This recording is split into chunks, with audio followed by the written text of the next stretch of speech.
8 তারিখ শপথ করার পরে 19 তারিখ আমার বাড়িতে আবার হামলা করা শুরু হল।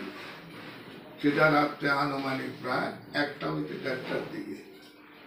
1টা হইতে 1:30টার দিকে তখন যারা করছে তাদের আওয়াজ আমি বুঝছি। তারা আমি গেল এটা। এরপরে 2 তারিখ কতটা বাজার মিছিল হয়, মিছিলের শেষে 7:30টা কি 8টার দিকে আমার বাড়িতে হামলা করে আবার 2 তারিখ। কারা করে আমি আপনাদেরকে সেটা এখন ধারাবাহিকভাবে আমি যখন মূল জায়গায় আসবো তখন আমি বলতেছি। আমি সারা বাংলাদেশের মুক্তিযোদ্ধাদেরকে সেলিউট করি। আমার এত জুতার মালা দেয় নাই গলায়, মুক্তিযুদ্ধের আদর্শের জুতার মালা দিছে। সারা বাংলাদেশের মুক্তিযোদ্ধাদের গায়ে এই গলায় জুতার মালা দিয়েছে। আমি কোন দেশে আছি? আমি যে দেশের জন্য 1 সাগর রাষ্ট্র রক্ত গেছে সেই বাংলাদেশে আছি, না পাকিস্তানে সে বর্বর বাহিনীর পাকিস্তানে আছি? আমি এটা সাংবাদিক ভাইদের প্রশ্ন করি। আমার উপর কেন অমানসিক নির্যাতন? এই বিষয়টা আমি সারা মিডিয়া জগতের কাছে জানতে চাই। আমি বাজারে আসছি, আমার তো রোগগুলির কথা আপনাদের বললাম। আমার অর্থ অভাব আছে, কারণ আমি বিভিন্ন মামলায় জর্জরিত হয়ে গেছি। তখন আমার কাছে কোনো ওষুধ ক্রয় করারও অনেক সময় টাকা পয়সা আমার কাছে থাকে না, যেটা সত্য কথা। তা আমি বাজারে গেছি আমার ডায়াবেটিস এবং প্রেশারটা মাপামু। আমি প্রেশারটা মাপামু এমন সময় এই ছেলেরা বাইকে তো নামি এমনি আমার ঠাত দিল। তা আমি তো সাদা মনের মানুষ, আমি গেলাম, কিরে বাবা আমার কেন ডাকলে? কাল আসবে না, তোর মুক্তিযোদ্ধা তোর একটা জব করুন। আমি করি বাবা তুই কেন এরকম করতেছ? 9 বছর তো আমি বাড়ি করে নাই, 9 বছর তো আমি বাড়ি করে নাই। আমি কি অপরাধ করলাম? কত ছেলে তোর একেবারে জাত বংশ শেষ করবি। তার ঘরে আমার এভাবে ধরা এই দেখেন বুদাম পুরা। আমি মুক্তিযোদ্ধারে কিন্তু এইভাবে ধরা নিয়ে গেল কোথায়? কুলিয়ারা হাই স্কুলের সামনে, প্রাইমারি এবং হাই স্কুলের সামনে মাঠে নিয়ে বলে যে তারে পানিতে আগে শুকাইল। তখন আমি বললাম যে বাবা আমার পানি পালিস না, আমি শরীর অসুস্থ। তো কয় এই সালারে শোয়া। তখন আবার ঘুষি নেওয়ার সময় দিছে এবং সেখানে শোয়া এবার উপরে আমার লাঠি দেওয়া শুরু করলো। তখন একটা ছুরি বাইর কর, ছুরির ভিডিও আপনারা এখনো পান নাই। সেই ছুরিটা কিন্তু এটা ছুরি বলা যাবে না, এগুলা গরু জব করে কষাইরা যে ধারার অস্ত্র, সেটা একটা এই আপনার ব্যাগের থেকে বাইর করলো।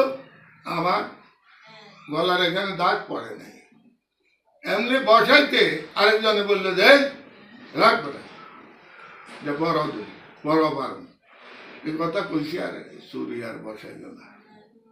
কিন্তু স্কুলগুলোর দরজা বন্ধ। স্কুল কি বন্ধ সরকারি ভাবে না খোলা আমি জানি না ভয়ে বন্ধ করে দিচ্ছে। আমাদের এলাকার মানুষ তাদের ভয় জিম্মি। এই সরকার পরিবর্তনের পরে আমরা আছি তত্ত্বাবধায়ক সরকারের অধীনে, যেটা বাস্তব। এখন 14 গ্রামে কোন সরকার আসি গেল, বা বাংলাদেশের বিভিন্ন জায়গায় যেগুলো দেখি মুক্তিযোদ্ধাদের উপরে হামলা, বিভিন্ন স্বাধীনতা সংগ্রামে স্বাধীনতার সপক্ষে শক্তির উপরে হামলা, এটা কারা করে আমি জানি না। তবে কালকেরটা আমি জানি, কালকেরটা সরাসরি জামায়াত শিবিরের ক্যাডার মোহাম্মদ আবুল হাসেম মজুমদার, পিতা মৃত আব্দুল বারিক এবং ওহিদুর রহমান দুবাই ছিল ক্যাডার, দুবাই থেকে আসছে ওইসব কর্ম করার জন্য। ওহিদুর রহমান এবং আরো 2 জন আছে, তাদের সাথে 10-15 জন। আপনি আপনাদের বলি, মোহাম্মদ আবুল হাসানের পিতার নাম মৃত আব্দুল বারিক, গ্রাম কুলিয়ারা, উত্তর ভাড়া।